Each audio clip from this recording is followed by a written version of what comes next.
하나님 말씀 사사기 13장 17절에서 25절까지의 말씀입니다. 사사기 13장 17절에서 25절입니다.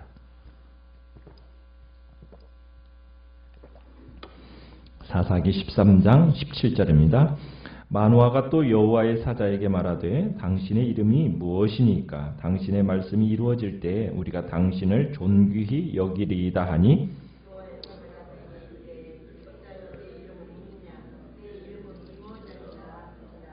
이에 마노아가 염소 새끼와 소재물을 가져다가 바위 위에서 여호와께 드리매 이적이 일어난지라. 마노아와 그의 아내가 본즉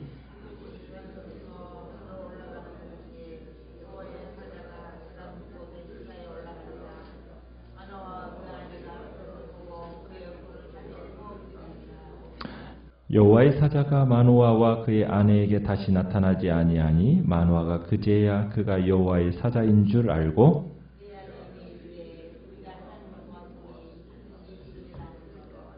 그의 아내가 그에게 이르되 여호와께서 우리를 죽이려 하셨더라면 우리 손에서 번제와 소제를 받지 아니하셨을 것이요 이 모든 일을 보이지 아니하셨을 것이며 이제 이런 말씀도 우리에게 이르지 아니하셨으리이다 하였더라.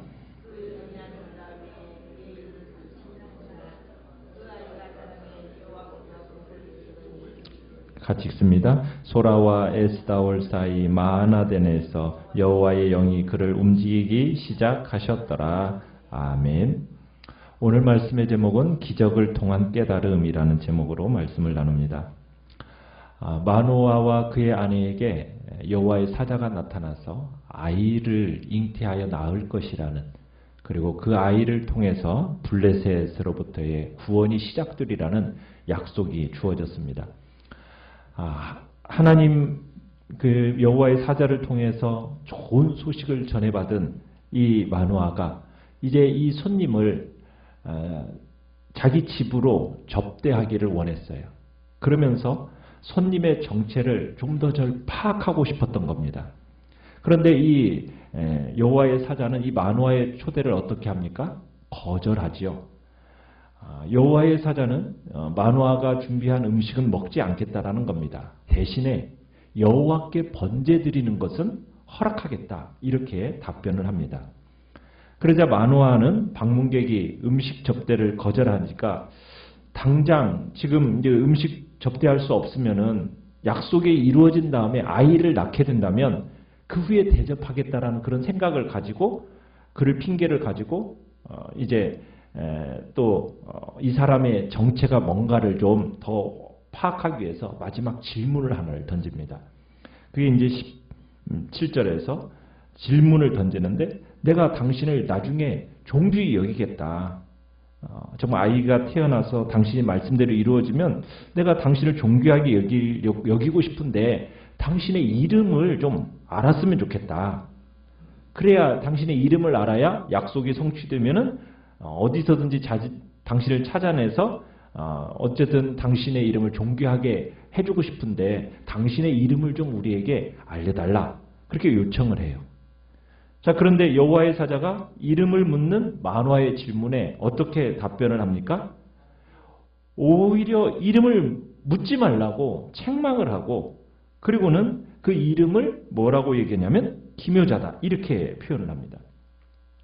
구약에서 여러분 신의 이름을 묻는다라는 것은 신의 자기 계시를 요구하는 거예요. 구약에서 여호와가 자기의 이름을 물을 때는요, 대부분 잘 대답을 안 해주셨어요.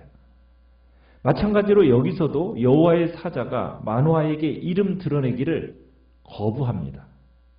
이름을 드러내지를 않아요. 여기서 이름의 성격이라는 것은 지금 어떻게 보면 이름의 탁월함을 이렇게 보여주는 건데, 이름이 기묘자다 이렇게 얘기했는데, 이 기묘라는 말은 이해하기 어려운, 이해를 넘어서는 이런 뜻입니다. 그러니까 이름을 얘기한 게 아니에요. 그러니까 네가 이해하기에 어려운, 너의 이해를 넘어서는 그런 존재라는 것으로 지금 표현을 하고 있는 겁니다. 여러분, 이름을 가리켜달라고 할 때에는 구약에서 보면 그 이름은 보통 그 소유한 자의 성품을 가리켜요. 성품. 그래서 여호와의 이름이 지금 인간의 이해를 초월한다는 의미. 인간의 성품, 아니 여호와의 성품이 인간의 이해를 초월한다는 그런 의미로 지금 기묘자라는 말을 쓰고 있다는 얘기입니다. 자, 그러면은 여기서 여호와의 성품이 기묘하다라는 이 말과 이 다음에 이제 19절에 가보시면은 이 19절에 나오는 동일한 어근으로 사용된 용어가 나타나는데 그 용어는 뭐냐면 19절에 여호와께 드림에 뭐가 일어났다고 얘기합니까? 이적이 일어났다 이렇게 표현하고 있어요. 여기서 기묘라는 단어와 이적이 일어나다라는 단어가 같은 어근입니다. 그래서 여호와의 이름이 기묘하다, 뛰어나다 이 얘기는 뭐냐면 여호와는 이적을 행하시는 분이다 이런 의미를 가지고 있다는 얘기예요. 그러니까 하나님은 지금 삼손의 이야기에서 이제 마노아가 드린 그 재물을 반석에 넣어서 나온 불로서 태우시잖아요. 그 기적을 통해서 자신의 성품이 인간의 이해를 초월하는 존재라는 것을 지금 밝히 드러내고 계시는 거예요.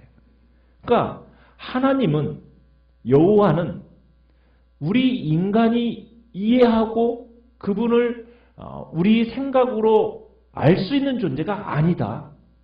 우리의 이해를 초월하는 존재다라는 것을 지금 여기에서 다시 한번 보여주고 계시는 겁니다. 마노아가 바위를 이제 제단 삼아서 여호와께 드린 그 곡식 예물 또 염소 이것을 하나님이 태우셨을 때 자기 앞에서 말한 사람이 21절에 보면은 누구라는 것을 이제 깨닫게 됩니까? 이 사람이 여호와의 사자라는 것을 그때서야 알게 돼요. 여기서 불로 모든 것을 태워버리잖아요. 그러니까 소멸케 하는데 이것은 하나님의 임재와 능력의 상징입니다. 이 불이 뭘로서 쓰여지는 거냐면 파멸시키는, 소멸시키는 불로서 지금 나타나고 있어요. 그러니까 하나님이 지금 불과 함께 자신을 딱 드러내시니까 마노아와 그의 아내가 경외감을 느껴가지고 어떻게 하고 있어요? 20절에 보니까 얼굴을 땅에 대고 엎드립니다. 경배하지 않을 수가 없는 거예요. 그러니까 하나님은 자기 백성을 위해서 기적을 행하시는 분이죠. 자, 마노아는 자기 앞에서 나타난 분이 여호와라는 사실을 깨닫고서는 어떤 공포를 느끼게 돼요? 22절에 보니까 우리가 하나님을 보았으니까 어떻게 될 거다? 죽을 것이다. 죽음의 공포를 느끼게 됩니다. 하나님을 보면은 죽는다. 왜 하나님을 보면은 죽는다라는 그 공포감을 느끼게 되었겠습니까? 마노아가 여호와의 사자다라는 것을 딱 아는 순간 보통 여러분 우리가 이사야도 보고 또 뭐 베드로도 보고 많은 이 선진들을 보면은 여호와 하나님을 딱 보는 순간 어떤 모습을 보입니까? 딱 엎드리면서 자신이 뭐라는 것을 고백을 하죠? 죄인임을 고백을 해요. 그러니까 하나님을 대면하는 순간 자기의 허물들이 자각이 되면서 이 허물이 자각되고 죄인의 상태로 딱 하나님 앞에 서면은 인간은 어떻게 된다는 거예요? 죽을 수밖에 없다라는 것을 처절하게 느끼는 겁니다. 그러니까 마노아가 여호와의 사자를 대면하였다라는 것을 딱 느끼는 순간 타락한 죄인으로서 나는 감히 하나님 앞에 살 수 없다라는 그 강렬한 공포감과 두려움을 느끼게 되어서 하나님 앞에 납작 엎드리게 된 거예요. 그러니까 모든 사람들, 이 세상 사람들이 겪는 모든 죄의 문제는 결국 거룩하신 하나님 앞에서 죽을 수밖에 없는 그런 죄인됨이라는 것을 다시 한번 우리에게 보여주고 있는 거죠. 자, 그런데 마노아의 아내가 이렇게 두려움 가운데 벌벌 떠고 있는 남편을 어떻게 합니까? 안심시켜줘요. 23절에 보면 안심을 시켜주는데 물론 이 마노아의 아내도 두려웠겠죠. 그 두려움이 없지 않아 그 두려움이 사로잡혔을 겁니다. 그런데 이 마노아의 아내가 생각해 볼 거예요. 지금까지의 일련의 사건들을 쭉 돌아볼 때 이 사건은 우리가 두려워할 만한 일이 아니다. 이걸 깨달은 거예요. 비록 그녀가 죄가 많고 허물 많은 인생이지만 하나님이 우리를 긍휼히 받아주신다. 이 사실을 지금까지의 사건들을 통해서 깨닫게 된 거죠. 그래서 23절을 보시면 마노아의 아내가 두려워 떨고 있는 남편 마노아를 향해서 말을 하는데 뭐라고 말을 하느냐면 이렇게 표현을 하죠. 만약 하나님께서 우리를 죽이려고 하셨다면 우리 손에서 재물을 받지 않으셨을 것이다. 이 모든 일을 보이지도 아니하셨을 거다. 이제 이런 말씀도 우리에게 이르지 아니하셨을 것이다. 여기서 지금 반복되는 어구가 있죠. 아니하셨을 것이다 라는 말을 3번이나 반복하면서 얘기하면서 죽이려고 했다면 이렇게 번거롭게 이런 일 안 하셨다. 하나님의 선하신 뜻이 지금 이 속에는 내재되어 있는 것이다 라고 하면서 마노아의 아내가 마노아에게 소망을 주고 기대를 주면서 지금 용기와 소망을 불어넣고 있는 거죠. 그렇습니다. 하나님은 우리를 찾아오실 때는 파멸해서 죽이려고 찾아오시는 것이 아니라 우리에게 생명을 주시려고 찾아오시는 소망의 하나님이심을 믿으시길 바라요. 그러니까 하나님은 허물 많은 죄인, 그들이 당신께 나아올 때 그들을 용납하시고 받아주십니다. 우리가 수많은 허물과 죄에도 불구하고 우리가 하나님을 섬기며 예배할 수 있다는 것은 어디에 근거하는 거냐? 하나님의 긍휼과 하나님의 그 자비하심의 성품의 근거에서 우리가 나아갈 때 용납해 주시는 거죠. 우리가 그러기에 더 적극적으로 하나님 앞에 가까이 나아가서 그의 은혜를 사모하는 복된 자리에 나아가시길 바라요. 비록 우리가 우리의 죄성으로 인해서 하나님께 나아가는 것이 때로는 두려움습니다.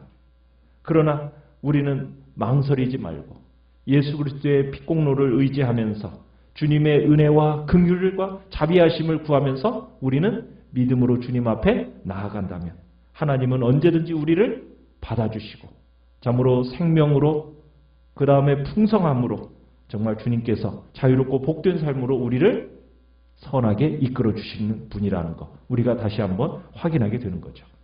자, 여호와의 약속대로 이제 마노아의 아내가 24절에 보니까 아들을 낳게 됩니다.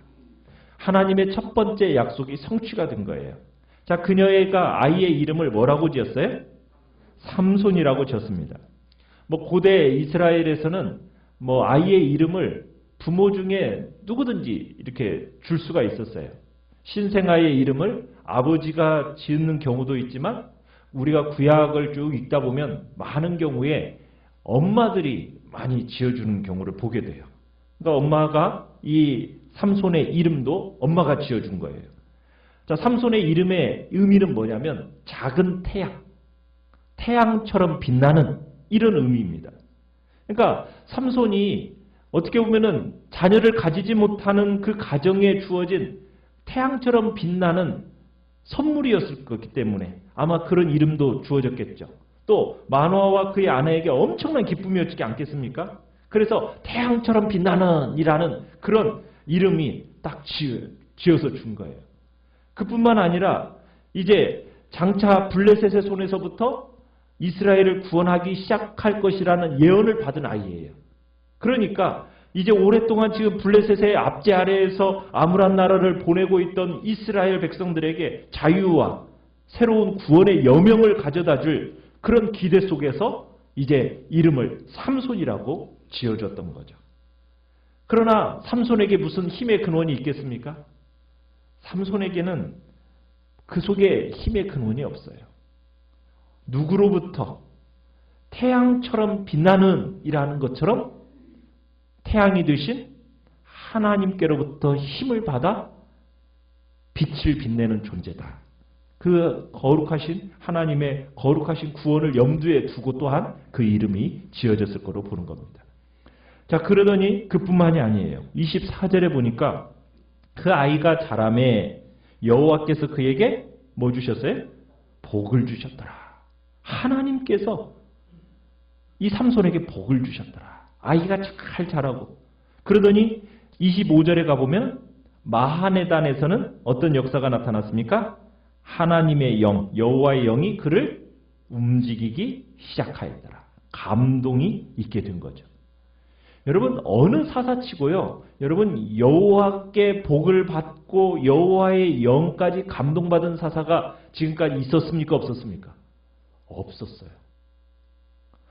삼손은 정말 태에서부터 나시린으로 선택되었을 뿐만 아니라 하나님의 축복을 받은 사람이요. 하나님의 영을 선물로 받은 정말 축복받은 삼손이에요. 자, 그런 삼손이 부모의 기대를 안고 어떻게 보면 하나님의 기대 가운데서 이 아이가 청년으로 성장하게 됩니다. 어떻게 보면은 삼손은 바로 우리의 모습을 보여주는 거예요. 우리는 태에서부터 어머니의 모태에서부터 선택받은 존재들입니다. 하나님께서부터 어떻게 보면은 창조 이전부터 우리를 택하여 부르셔서 우리에게 하나님의 축복으로 말미암아 복된 자리 그리고 성령의 감동하심 가운데 우리가 이곳에까지 있게 되었다라는 거예요. 우리도 마찬가지로 삼손처럼 작은 태양으로 부름받고 있습니다. 성령의 역사로 말미암아 정말 진짜 태양이 되신 하나님께로부터 우리가 그 빛을 받아서 세상 가운데 그 빛을 전달하는 그런 작은 태양으로 그리고 태양처럼 빛나는 존재로서 우리가 이 땅을 살아가기를 주님은 기대하고 계시는 거죠. 오늘 우리는 우리를 향한 하나님의 택하심과 부르심이 어디에 있는지를 다시 한번 생각하면서 정말 그 택하심과 부르심에 걸맞게 정말 우리는 작은 태양이다. 이 땅 가운데서 태양처럼 빛나라고 하나님이 우리를 택하여 부르셔서 여호와의 복을 우리에게 충만하게 부어주시고 성령으로 우리 안에 내주하게 하셔서 이 땅을 살아가게 하셨다라는 것. 우리는 그 하나님의 기대에 걸맞는 그런 복된 삶을 오늘 한 날도 살아가겠다고 이 시간 주님 앞에 결단하며 나아가시길 바랍니다.